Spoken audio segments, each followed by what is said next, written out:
G'day guys, Mark here. Time for another little sort of update on where we're at. A little bit about our gun bans or new firearms laws, bits and pieces that are coming in Western Australia. I suppose it fits under the brackets of a few things. Immediately where things are at is the government, the police minister, that side of things don't want the conversation to be had. They've shut it down in Parliament. They're just trying to make it go through with as they've left it, and there's really no consultation about it whatsoever. There was a buyback, which is, yes, a forced confiscation, where basically you could hand in guns and they would give you some money for them. Very small amount of money, so it was really a token gesture, but that has stopped.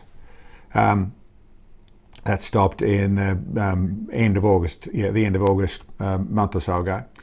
That was basically, there's some conversation from other parties to say, listen, that's not very fair, we should be doing this, if you want guns off the street, all that sort of stuff. And I suppose realistically what I want to say is, to me, this is all very much pantomime. The real logic of this, I see, is that we're to put forward what appears to be where they're spending money to make the streets safer by taking perfectly legal firearms out of locked up safes and take them, leaving all the guns that actually might be of danger on the streets. So on the streets, they don't matter at all. They were never offered any money for them. It's much more a staged event to make it look like they're doing something. This is about getting votes. The logic of not talking about it anymore. At the end of the day, our party, our police minister, the Labor Party over here are going with the fact that at this level of things, it creates a positive thing to the community that they are trying to get votes from. They say they're doing something about crime by not really doing anything about crime, but doing something against guns. And guns are bad. We know that because we've been told that for 50 years. Too much conversation about it might take, too much political conversation about it might take the shine off that, might not be such a sellable thing. So they don't want to talk about it. And they're not going to let anyone, like the gun owners, us, even know the rules until after the election, after they've hopefully won the votes where they can do what they want to do. So there's a whole heap of, this is, like I said, a pantomime deliberately designed to try and garnish votes from the community. And there's not much logic to it. And in all real senses, you would think it's not democracy, because it's not. And it's not a nice feeling at all. I suppose with that, I can go on more about the details of that sort of stuff, and we can go on whether that's influenced by world governments or how much it's about woke culture or all those things. And there's all details to go with this sort of stuff, and the police want more control and all those sort of things, all sorts of stuff that you could say about that sort of stuff. And yes, there's details that are relevant there. Most of them get labelled as conspiracy theory before they even come out of your mouth, sort of stuff. And like I said, we have 50-year at least process of negative propaganda towards guns for various reasons also.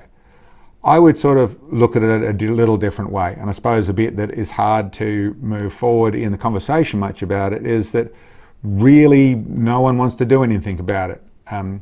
Australia is a country and Australians are people that have largely come from a good set of values, come from a place where hard work mattered, and where raised on a country that came up on the sheep's back, and all those, the sunburned Aussie, all that sort of stuff. All those things are to the largest degree where we came from, but they're all a story about it was no more than hard work and honest, decent things. There's always been levels of corruption in places and all sorts of stuff, but largely we've never had any big fights over here to ever do anything. To the largest degree, we've had it pretty easy. Come from fledgling country into what we're at now, and we haven't had the civil wars. We haven't had the major conflicts that so many countries around the world have.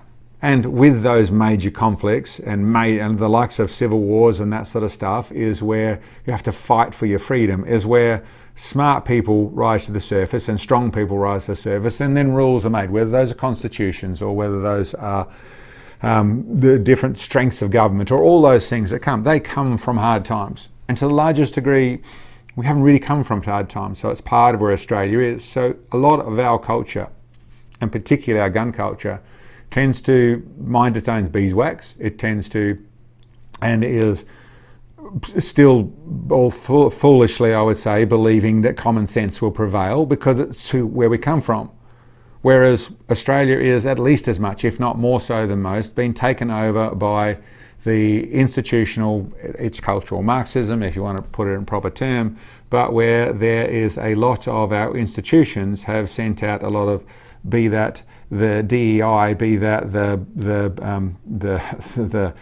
likes of really what I would call racist and sexist opinions. So everyone can see themselves as a victim through one of these lenses, then they pick on the other ones. So that might be a woman then is anti to the men, and we certainly have a lot of that. Our government is very much that men are all bad, and particularly if you happen to be white male in Australia, then of working age, then you're pretty much the bad guy in our government and to a lot of institutions. It is certainly on advertising and TVs, it's certainly in movie from Hollywoods and that sort of stuff, but Australian advertising and TVs from the constant, whether it's talking about the Indigenous rights and how the stuff that's going on, the very racist stuff that's going on inside our government, under the brackets of not being racist, but the very racist side of things that's actually happening with handing over vast portions of our land to communities that, not to communities, to small groups that claim initial ownership sort of stuff. And there's arguments to be had in all senses, but this is all one country. And I'm Indigenous here too. I'm from from at least three generations of people that were born in this country. So, you know, what exactly the brackets we're talking about here. So, like I said, racist, sexist, the DEI, the woke, the whatever you want, our institutions have been pushing that for a long time now. That's now come out into our media, into our government, into our police, into our schools, into our corporations. It's infiltrating everywhere. It's good to see there's places all over the world that are starting to push back, but we're not really. And for the working class man, the basic man, family, wife, child, that sort of stuff that really grow up in our world for at least for the last 30, 40 odd years, we all sort of, there's a fair bit of although there is a change to start to believe those ideologies because of schools, because of universities, because of what's actually happening. The majority of people don't really. We still believe in the values that we don't talk much of. We still believe that Australia is a lucky country. We still believe we work hard for what we get. We still believe that common sense will prevail and that right is right and wrong is wrong. And at the end of the day, it can't really go as bad as that. And yes, and yet it is going as bad as that. So the bit that moves into that I would say is that what a lot of people who can see it going wrong but are still sitting on their hands largely is they're ready for a champion to stand up. So there is the old line that you go and got to vote. You've got to vote your way through this. So if you vote the wrong people in, then you deserve the punishment. I get the logic. The thing is that logic's not very sound anymore, because there are a few parties that will do the right thing, but largely it's not working that way anymore. Those parties want your vote. They want your individual vote. And once they got your individual vote, well, they get into power, and then how much you matter or not, well, that changes quite a bit, particularly in a system that we have. Our system is really bastardized. So our major parties, those individuals, regardless of what they say, when they are in power, and how they get into power, once they're in, have that seat, they have to vote the way the party votes. Doesn't matter, they have to do that. That's the rules. Lesser parties don't, not so much, but there's a lot of what we have is preferences. So it means that you're voting this person in, but they don't really get in because their preferences go to this person. All of a sudden you voted for one of the major parties again. So it's not quite as, there is still ways to get power, and I still believe that voting for independence is a better way to go. You've got to do your due diligence and find out what that really means, but I still believe that's the better way. But there is a better way than that still, and that is for Aussies to stop being Aussies. Aussies have to start to stand up. We have to start to make a noise. We have to become groups of people that are not a party, not to be bought and sold by corporations or by the bigger factions of government and all the rest. So we have to become a body through whatever that is, that then the parties come for us. They want not the individual, they want the group. They want that group to vote for them. Then that group has some power. As an individual, we don't have any power. What are we just going to vote for the next guy? So next time. So they still get 4 years to do what they're doing.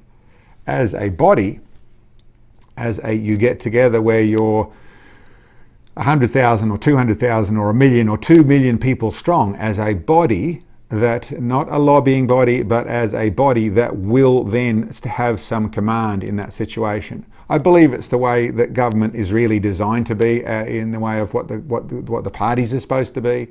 But if we come to where we start to get together, we start to have the conversation more. And when I say we, I'm talking Australians. I'm talking like-minded Australians. So I've been through it many times. You can be, as firearms owners, we're one of the weakest groups. Not because we're weak, but because we have been weakened. Because politically, we're very easy to demonise. Emotionally, socially, we're very easy to demonise because we've got firearms, because we like firearms. Generally, we've got the better values than most, but there's lots of similar values to ours around the place. And by getting together, then we will give them strength and they will give us strength. You start to, as we all know, and as clubs should be doing already, is get more individuals involved and get, whether it's Mother's Days or it's Kids' Days or it's whatever it is, to get people out and actually in there, and non-firearms people to be involved and realise it's not so scary and that we're good people. But it is definitely get the Four-Wheel Drive Club round to your place and go to have a shoot, or with the fisheries, or where it's the farmers, or it's a school, or with the parents that are concerned at what's going on there.